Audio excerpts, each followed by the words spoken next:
Doctor Asif Nazrul উনি জানালেন যে কেউ নাকি ইন্ধন দিচ্ছে, উস্কানি দিয়ে পরিবেশ অস্থিতিশীল করার চেষ্টা করছে। এটা হচ্ছে ভারতের রয়ের এজেন্ট হিসেবে কাজ করছে বাংলাদেশে। এই ইসকন ইন্ডিয়াতে নয়, এই ইসকন আমেরিকাতে প্রতিষ্ঠিত হয়েছিল এবং এই ইসকনের মূল উদ্দেশ্য ছিল একটি রাম রাজ্য প্রতিষ্ঠা করা। আমরা বলেছি তোমরা রাম রাজ্য, হিন্দু রাজ্য প্রতিষ্ঠা করো, আমাদের কোনো সমস্যা নাই, কিন্তু তাদের উচ্চাকাঙ্ক্ষা হলো তারা বাংলাদেশ, ইন্ডিয়া, পাকিস্তান, নেপাল, ভুটান, মালদ্বীপ, শ্রীলঙ্কা এবং আফগানিস্তানের কিছু অংশ নিয়ে একটি রাম রাজ্য প্রতিষ্ঠা করতে চায়। আমরা সুস্পষ্ট ভাষায় হুঁশিয়ারি উচ্চারণ করে দিয়ে বলতে চাই, এমন জঙ্গি সংগঠনকে বাংলাদেশের মানুষ বরদাস্ত করবে না। প্রিয় ভাইরা, আবার আপনারা জানেন এই ইসকন আমাদের ভাই শরীফুল ইসলাম আরিফ ভাইকে চট্টগ্রাম কারাগার প্রাঙ্গণ থেকে উঠিয়ে নিয়ে জবাই করার মাধ্যমে তারা প্রমাণিত করেছে তারা হিন্দুদের কোনো সংগঠন নয়, তারা উগ্র অসাম্প্রদায়িক জঙ্গি সংগঠন। সরকারি সেটার জবাব দেবে। আমরা যদি ভারতীয় উগ্রবাদী, মোদী এবং হিন্দুত্ববাদী রাজনীতির স্টাইলে ভারতের যে লোকজন ঘোষণা দিয়েছে যে আমাদের কাটাতারের এখানে এসে নাকি তারা গেরুয়া পতাকা নিয়ে সমাবেশ করবে, আমরা সুস্পষ্ট ভাষায় হুঁশিয়ারি উচ্চারণ করে দিয়ে বলতে চাই, এমন জঙ্গি সংগঠনকে বাংলাদেশের মানুষ বরদাস্ত করবে না।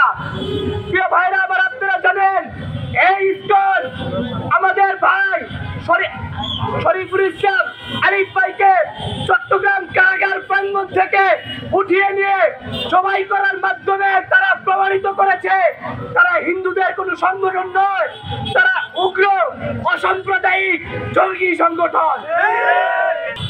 সরকারি সেটার জবাব দেবে। আমরা যদি ভারতীয় উগ্রবাদী, মোদী এবং হিন্দুত্ববাদী রাজনীতির স্টাইলে ভারতের যে লোকজন ঘোষণা দিয়েছে যে আমাদের কাটাতারের এখানে এসে নাকি তারা গেরুয়া পতাকা নিয়ে সমাবেশ করবে, তাতে কি বাংলাদেশ তাদের দখলে চলে যাবে? বাংলাদেশ কি তাতে রামরাজত্ব হয়ে যাবে? আমরা তাদের সাথে কেমন সম্পর্ক করব, সেই সব বিষয়ের একটা সুস্পষ্ট আলাপ হচ্ছে।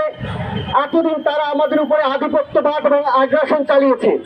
সম্পর্ক করার জন্য যদি এক হাত তারা আগায়, আমরা তাদের দিকে এক হাত আগাবো।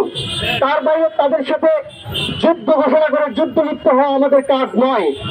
তবে বাংলাদেশকে যদি কেউ হায়দ্রাবাদ মনে করে, বাংলাদেশকে যদি কেউ সিকিম মনে করে, সেটা তাদের চিন্তার ভুল হবে।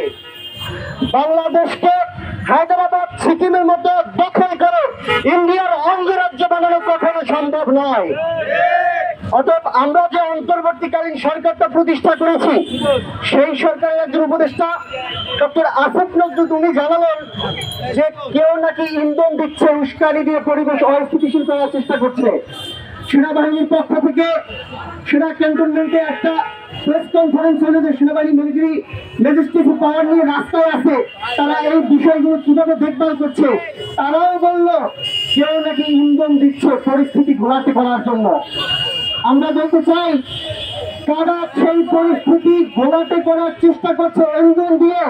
যে 6 জনকে গ্রেপ্তার করেছেন, বাকি যাদেরকে দেখা গেছে ক্যামেরায়, অতি দ্রুত তাদের গ্রেপ্তার করেন এবং মূল উৎপাদন করেন। অতিরিক্ত সচেতনতার সাথে আমরা যদি সক্ষমভাবে এই পরিস্থিতির মোকাবিলা করতে না পারি, আমাদের ভবিষ্যৎ আবার খারাপ দিকে চলে যাবে। আমি বাংলাদেশের ছাত্র জনতাকে একটা আহ্বান জানিয়ে এখানে আমার বক্তব্য শেষ করতে চাই। অতি দ্রুত আগের সমস্ত ভেদাভেদ ভুলে গিয়ে সবাই হাতে হাত, কাঁধে কাঁধ মিলিয়ে ইন্ডিয়ার ব্যাপারে আমাদের কি স্লোগান হবে, কি বক্তব্য হবে, সেটা সরকারের সাথে মিলিয়ে একটা জায়গায় আসতে হবে। কেউ এসে বক্তব্য দেবে যাও ইন্ডিয়া এই কথা বলেছে, হিন্দুত্ববাদী মোদীর লেফটেন্যান্টরা এই বক্তব্য দিয়েছে, অতএব আমরা ওই বক্তব্য দিয়ে এই কাজ করবো, এতে আলটিমেটলি পরিস্থিতি গোলাতে হবে। অতি দ্রুত, অতি সত্বর জাতীয় চিন্তা চেতনা এক জায়গায় এনে বাংলাদেশের মানুষকে ঐক্যবদ্ধ করতে হবে, সেটা শুধু ওই শাহবাগে একটা মিছিল করে শুনে পক্ষে নয়। ইসকন হচ্ছে কোনো ধর্মীয় সংগঠন না, এটা হচ্ছে ভারতের রয়ের এজেন্ট হিসেবে কাজ করছে বাংলাদেশে। ঠিকিরা এই ইসকন বাংলাদেশে বসবাসী শুধুমাত্র আমাদের দেশে নৈরাজ্য এবং অস্থিতিশীল করার জন্য তারা এখানে সংগঠন পরিচালনা করে। তারা শুধুমাত্র এই বাংলাদেশে এই খুনি হাসিনা এবং মোদির যে এজেন্ডা আছে সেই এজেন্ডা বাস্তবায়নের কাজে মাঠে নেমেছে। তাই অতি সত্তর সবাইকে ঐক্যবদ্ধ হতে হবে। এই ইসকন নামের যে সংগঠন আছে সেই সংগঠনকে অতি সত্তর নিষিদ্ধ করতে হবে।